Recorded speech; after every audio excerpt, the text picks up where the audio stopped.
Ah, pardon. Ouais, tu peux Bah pas oui. embarquer là-bas. Ah, Oui, c'est ah, un c'est truc bon. comme ça, Non, mais non, c'est non, d'accord. oui, Parce que sinon, non, on peut mais non, décrocher. c'est bon. Bonjour à tous. J'interviens pour la France insoumise. La C'est que, situation... tiens, l'un tient ça et elle prend que ça. Mais je l'ai proposé, mais elle a dit non.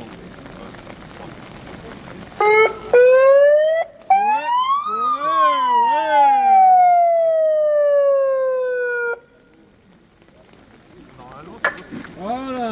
Ah oui, t'appuies normalement sur le côté.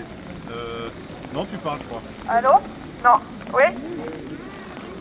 La situation à Gaza, 3 mois après l'entrée en vigueur du cessez-le-feu, reste celle d'une guerre à basse intensité, combinée à un effondrement humanitaire organisé et structuré par l'armée génocidaire israélienne.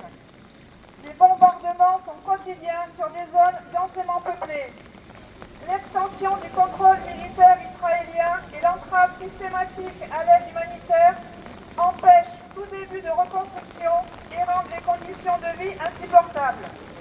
La zone jaune, interdite à tous les Palestiniens, augmente progressivement et recouvre la totalité de certains camps, comme celui de Jabalia. L'association B'Tselem considère que le génocide à Gaza n'est pas terminé, parce qu'Israël maintient un ensemble de moyens violents qui empêchent tout début de reconstruction et rendent les conditions de vie indignes d'une existence humaine. Pour B'Tselem, la façade juridique du cessez-le-feu sert à masquer l'abandon de Gaza par les grandes puissances, dont la France et l'Union européenne. Ces dernières, toutes se féliciter de l'accord de cessez-le-feu, poursuivent l'ensemble de leur accord politique, économique et culturel avec l'État génocidaire. Elles ne peuvent ignorer la réalité sur le terrain. Elles sont donc complices du génocide en cours. Heureusement, les peuples ne sont pas d'accord. La pétition citoyenne européenne est soutenue par la France insoumise pour suspendre l'accord d'association entre l'Union européenne et Israël, atteint plus de 300 000 signatures. Cette semaine également, jeudi, plus de 100 000 Palestiniens ont manifesté à Sakni, une ville palestinienne à l'intérieur de l'État d'Israël.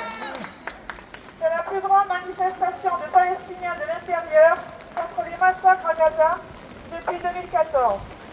On peut donc affirmer que la plupart des objectifs du plan Trump n'ont jamais été concrétisés. Cela ne l'empêche pas d'annoncer sa deuxième phase. Ce sont les mêmes puissances qui ont orné Israël qui décident du plan de paix et qui font partie de ce Conseil de la paix inventé par Trump. Il se veut être un concurrent de l'ONU. Ce Conseil, présidé par Trump lui-même, est composé de personnalités aussi contestées que Tony Blair, le gendre de Trump, ainsi que plusieurs financiers et promoteurs immobiliers. Il doit superviser un gouvernement technocratique palestinien et une force internationale censée stabiliser Gaza. Mais ce plan ne peut se concrétiser qu'après avoir désarmé le Hamas. Selon la présentation faite par Trump lui-même au sommet des ultra-riches de Davos, Gaza sera alors livré aux promoteurs immobiliers afin d'être transformée en Riviera du Moyen-Orient, recouverte de gratte-ciel luxueux. Ce plan ne tient pas compte de la présence du peuple palestinien sur cette terre, comme s'ils allaient disparaître. Faire disparaître les Palestiniens, c'est ce qu'essaye de faire le système carcéral israélien avec les prisonniers palestiniens. Ils sont 11 000 dans les prisons israéliennes et vivent un véritable enfer. Ils sont considérés comme des combattants illégaux, ce qui permet à l'État génocidaire de les garder autant qu'il veut. C'est le cas du docteur Oussam Abou Safia, détenu depuis plus d'1 an. D'après l'association Return the Abducted, Retour des prisonniers, ce qui se joue dans les prisons israéliennes dépasse le sort des détenus. L'État génocidaire israélien est devenu un univers carcéral qui se renforce graduellement pour des millions de Palestiniens. Les gens qui sortent des prisons israéliennes sont brisés physiquement et psychologiquement. Ils ont même parfois des troubles mentaux. Ce phénomène touche des générations entières. La cause de tout ce drame, c'est l'impérialisme occidental et le capitalisme. Ce capitalisme qui détruit aussi bien l'homme que la nature et qui apporte la guerre comme la nuée apporte l'orage. C'est pour cette raison que des militants de plusieurs pays se réunissent rassemblement le 20 juin 2026 à Londres pour participer à un meeting international contre la guerre. Pour John Rees, du mouvement Stop the War, un des organisateurs de ce meeting, chaque centime, chaque dollar, chaque euro dépensé pour des armes n'est pas dépensé pour les écoles, pour le logement ou pour l'emploi. Il dit, nous ne voulons pas être la génération qui a de nouveau conduit le monde à la guerre. Nous voulons être la génération qui a sauvé la paix.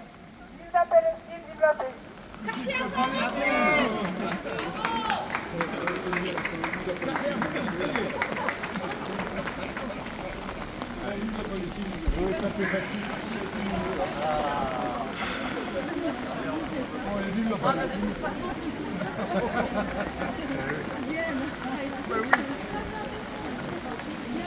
Donc effectivement, on lâche rien,